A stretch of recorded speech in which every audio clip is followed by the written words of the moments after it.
Pengalaman terakhir dari materi otot, kita mulai dari organ tendon Golgi. Jadi organ tendon Golgi ini dia ditemukan di pertautan antara tendon dengan serat otot, di mana dia terdiri dari ujung saraf hebat yang terlilit di antara serat kolagen. Organ tendon Golgi ini berespon terhadap kontraksi otot dengan menyebabkan relaksasi refleksif.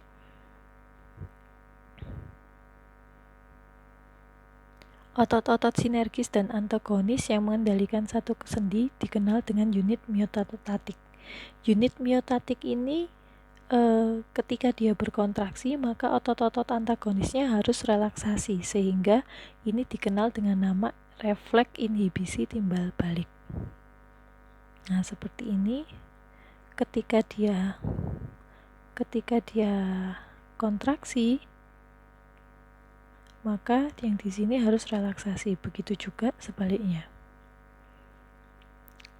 Nah, kemudian ada yang namanya refleks fleksi. Refleks fleksi ini adalah polisinaptik yang menyebabkan lengan atau tungkai menarik diri, menjauhi rangsang nyeri. Biasanya refleks fleksi ini disertai dengan adanya refleks ekstensor persilangan. Refleks postural yang membantu menjaga keseimbangan ketika satu kaki diangkat dari bantal. Jadi ketika kalian terinjak paku, maka kaki yang terinjak paku itu dia akan naik ke atas, menghindari kan, menarik diri. Nah, pada saat bersamaan, kaki yang sebelah satunya dia akan menginjak ke lantai sehingga kalian tidak sampai jatuh. Ini dia dikendalikan oleh yang namanya generator pola sentral, di mana dia adalah jaringan neuron di SSP yang dapat menghasilkan gerakan motorik ritmik tanpa umpan balik sensorik atau perintah dari pusat otak yang lebih tinggi. Jadi tanpa perlu perintah, ketika kalian ada refleks nyeri, maka pasti yang satunya akan mencoba untuk mengcover. Nah, yang terakhir adalah pengaturan terintegrasi gerakan tubuh, di mana gerakan itu dia diklasifikasikan menjadi 3, yaitu gerakan refleks, kemudian gerakan yang disadari, dan gerakan ritmik. Gerakan refleks ini dia di medula spinalis dibantu, sementara kalau refleks postural itu di batang otak. Nah, ini bedanya refleks voluntary dan ritmik.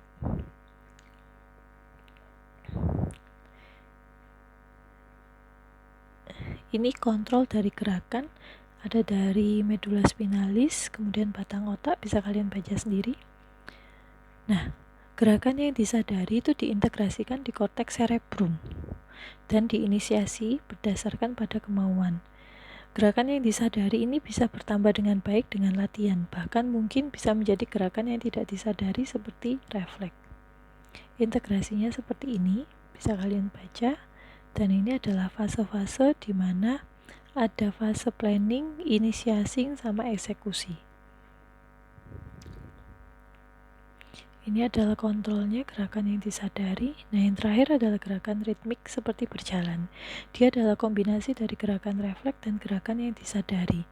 Dia dipertahankan oleh generator pola sentral dan perjalanannya melalui traktus kortikospinalis, di mana dibantu juga dari ganglia basalis melalui jalur ekstrapiramidalis.